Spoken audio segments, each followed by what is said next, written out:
Hello everyone. So why don't people respond to messages? Friends, it's simple. This truly reflects a person's attitude towards you personally, in a way that deeply reflects your personal feelings. Just like that. If before, in the past, there was no way to establish a mental connection with a person, you didn't really, truly know what they thought of you or even how they felt about you. Now it's simple. You can just write. Yes, of course, there are different situations. Let's give a break to the person who might really be in the bathroom, busy with a shower, or maybe kids are hanging around, or there are some very important business matters right now, they really can't respond. Well, you know, that happens. But believe me, a business person is almost always constantly monitoring their phone, their chat. I'm always online. Notice, whoever writes to me, if I have even a little respect for that person, I respond instantly. Instantly! It's rare for it to drag on for half an hour or an hour. Extremely rare. And it's very rare for it to stretch into half a day or a day. That means I'm just not that interested anymore. I've already seen it, but I put it off for later. In short, the world has changed dramatically. That's a fact. And still, the media sphere, yes, indeed. That's where a person can really learn about another person. I think there are people who, in fact, have a lot of unnecessary or junk contacts, and they really can't actually keep up with the incoming traffic they get. They don't have their own protection systems. They don't have anything, right? So they just get messages from everyone. And in that junk traffic, they can easily overlook your message, such as an important email, and not respond to you. But if you understand this, you can send a second message, a third message, and so on. I have channels where a lot more messages come in, for example. And of course, I ignore most of them, but if I say it like this, you know, if you wrote to me and I didn't respond, sorry, a lot going on, send a second message, a third time. Well, Valentine, there, one more time. So, is that okay? It's fine. I accept that. Yes, just because I didn't respond doesn't mean that's it. And the second point, well, it's really like thoughts. Yeah, indeed. Imagine that our thoughts inside our heads are like that incoming traffic of messages coming to you. It's very similar, that kind of comparison. If you don't ignore certain content, it will load into your head and start working. So these thoughts will come to you, and you'll start reacting to them in some way, directing your attention or struggling, which also indicates that you are paying attention. And this paying attention is, indeed, in fact, actually what's needed. It's food. So, if you pay attention to these thoughts, they start to, so to speak, play their game with you, either like, come on, and you support them, or oh no, and resistance starts. I mean, both are forms of paying attention. If you pay careful attention to this, unnecessary and distracting content, it starts to load into you. If it starts to load, your mind gets all cluttered. This is exactly the kind of person who needs our training, where we explain, look, let's cut this out. This is definitely not needed. And actually, try to cut everything out and immerse yourself in meditation for a day, at least for an hour or two. Look at the state of the muscles inside your body. Try to relax. These ones, and these. And so, returning to the messages, it's exactly how world is right now. You're sitting there, and traffic of people is coming to you. If you simply accept junk content, you start to stew in it. If you don't accept it, you cut it out. You ignore it, don't respond. In other words, ignoring is the best form of refusal. There's nothing cooler than slightly ignoring. It's the same in the mental world. If you start interacting with a thought or an idea, that's just it. She will understand you. If you ignore, fine. Yes, she might knock on your door, but it all depends on your defenses, your layers, and also on the subconscious, among other things, but the meaning is the same. If you ignore, energy is spent trying to reach you while you keep ignoring. There, energy is spent again. Ignore again. Why waste energy? Look at Vajja, Petya, and so on. They will respond, you throw something their way, they heal, and that's it. They leave you alone. This is the reality of our world. ignore. Accordingly, if someone is really ignoring you, it's indeed a fact that they don't want to interact with you. So, you see, back in the day, we would come together, meet, and then we had to communicate. There were no phones. You couldn't find out what someone thought about you. Especially now with all the likes, you can. Show your feelings, really. Strange, right. Back then, everything was face-to-face. Someone would say something, they chose their words carefully, and that was it. It was clear. Whether someone liked you or not, that was all. Now it's all like this. Everything is through Instagram, and all through various media content, all through different chats, and through other information systems. And the reality is, in fact, quite straightforward. Ignoring is a form of rejection. So, if a person replies after a day or two, it's forgivable for girls.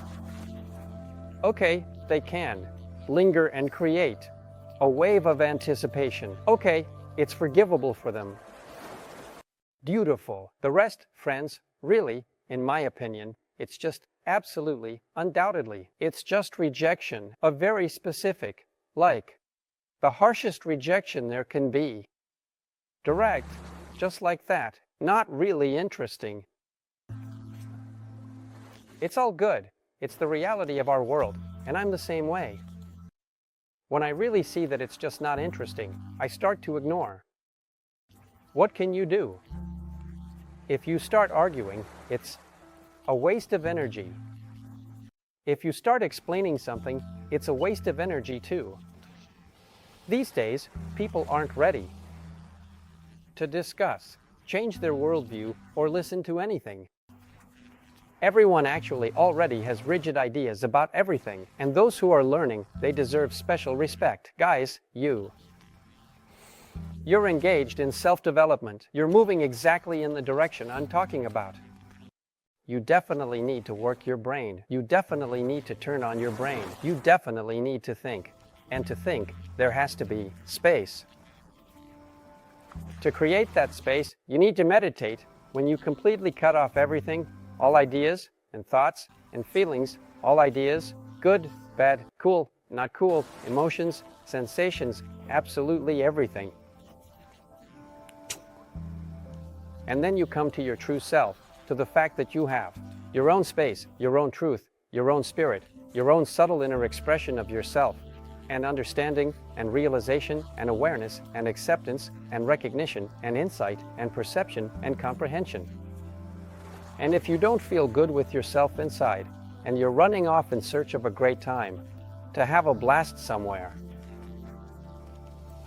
believe me, friends, you'll definitely get there, no matter what. The question is, when? We will all ultimately, eventually get there. That's the truth. Here it is, the inevitable truth of our world. We will all be there, inside. And depending on what content is there, and context, how we have thoroughly analyzed it, how well we understand ourselves. This, they say, can depend on many, sometimes hundreds of thousands of years that follow, of earthly life. That's why it makes sense. Yes, it makes sense to connect with the higher, to read about various religious histories, the history of everything. Yes, how well we really know any history. Yes, because the history of our kind, the history of what has happened to people, tells us what will happen next. Do you think about how much we really know of what we have, and the meaning of it all, and the significance of it all? Just like that. And it's the same in life. In life, it's practically the same. If you can't create the right image, if you can't position yourself, if you can't media-wise show the reality of who you are, how you are, what you have, what you represent to the world. Today, everyone is selling something. Everyone is working for themselves. No one wants to work for the man in today's fast-paced and ever-evolving society. And if you're not a bit oriented in this new and dynamic world, you're uninteresting or appealing. You're not really showing what people actually want to see. You're not, in fact, saying what they really want to hear. You're not actually addressing the things that really interest them. You're uninteresting. You're not particularly interesting, so no one is watching you. In any significant way, no one knows you at all, or even cares. There's no flow of traffic that can be filtered. Some things can be ignored, some can be accepted. The world is different. What can we do? And how can we do it? I suggest to you. And believe me, write out your schedule, do it strictly, clearly, everything. It's all great. When you become a robot. And if you are a robot, you'll drive yourself into such a mess with your discipline, correctness, your ideas about what's right. Ideas about ideas. Tell me, there's definitely no happiness there. Well, there isn't, because you divide your time for happiness, you divide your time for some spontaneous meetings, for some good ideas, for some. Today I will create good ideas and innovative ideas. Right now, I will be creating creativity. Here it is, like this. I have creativity scheduled right now. Here it is. Wow, it was born from me. Well, or meetings after meetings. No, of course, having a schedule is great. It's very good and right. Of course, we need to plan meetings, set goals, and achieve results. That's all correct. But at the same time, you need to remain a human, and especially if you're really a creator of some sort. If you're a creative person, if you're actually creating something, if you're crafting your own world. You need to clearly understand who can help you with this, and who, on the contrary, can. So, in a manner of speaking, to hang like an unneeded and redundant burden. You need to leave room for spontaneity and unexpected moments. You need to leave room for the possibility of creative expression, because it comes. You can't schedule it at any specific time. Inspiration arrives unexpectedly, and it comes when you're really enjoying life. And you enjoy life when you don't get up to an alarm clock, when you're not rushing somewhere. No, there are different situations. I'm not arguing. I sometimes drive fast too and so on, but understand me correctly, creativity can't be bought, and creativity can't be sold. It's truly a state of the soul, and it's indeed nice to live in it. If you're actually in it, you have time for everything and everyone, in fact. Life itself offers you what to do, how to do it, and when to do it, and you can take it and interact. Again, there's the opportunity to only do some plot-related things and engage in various plot-related activities and tasks. A person sits, they position themselves, they present themselves, they seem one way, but are another. And that's natural. It's indeed an absolutely normal picture, but you can. People who have substance, you can really visit them, you can truly interact with them. They are open. They have the opportunity. Anyone is welcome to come, and we can talk and discuss some things, philosophy, psychology, and share our thoughts and ideas. If there's something to talk about, we can talk. If there's something to interact with, some projects, interesting ideas.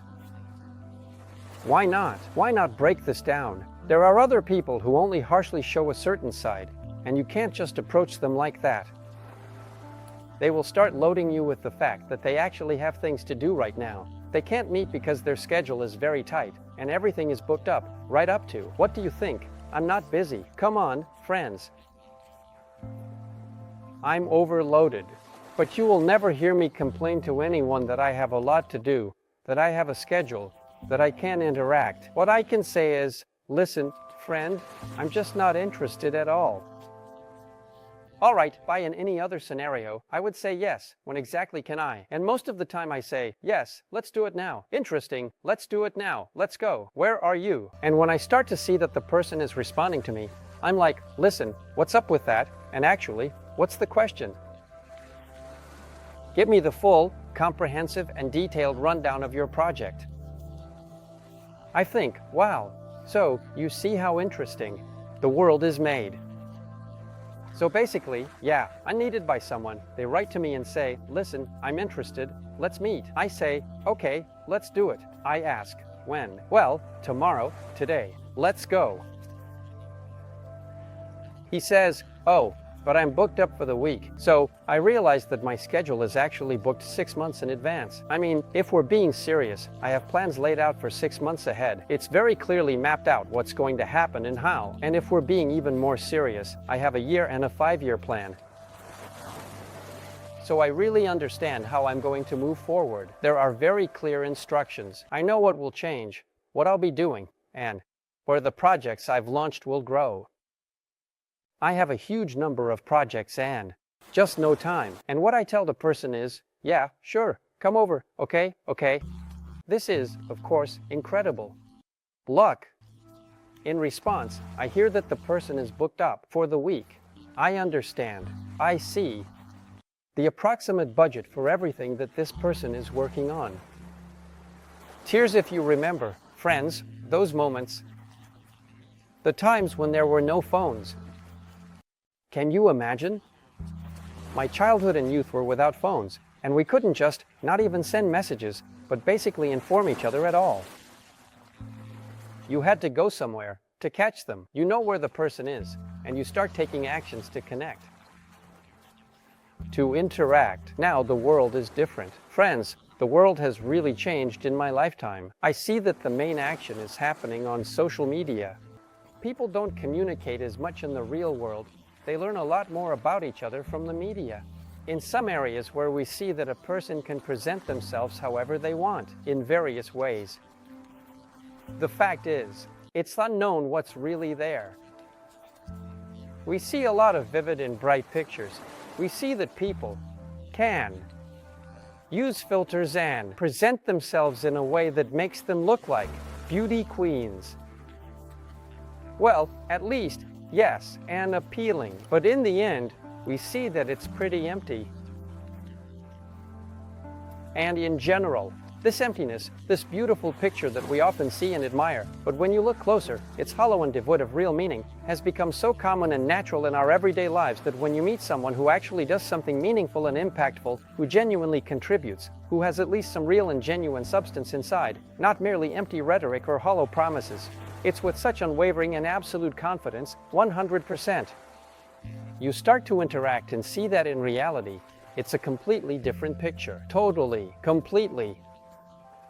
Yes, not at all. And you start to look further, but there's no real desire to engage, no desire to interact, no desire to work. In other words, people have stopped working. My time, yes, at the factory, the entrance, or even if we took on some side jobs, some orders. Perhaps, I don't know, repairs or something else. I worked as a climber for a while on ropes. You see, friends, if you don't complete the job, you won't get paid. Yes, there were times when someone would get paid in advance, but again, in our time, you remember, friends, if you took the money and let someone down.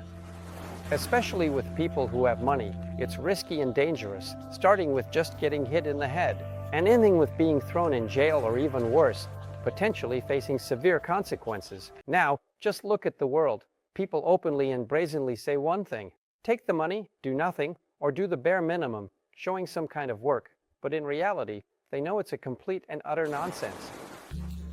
Unfortunately, in many cases, it is often the truth. And they do this just to all right friends.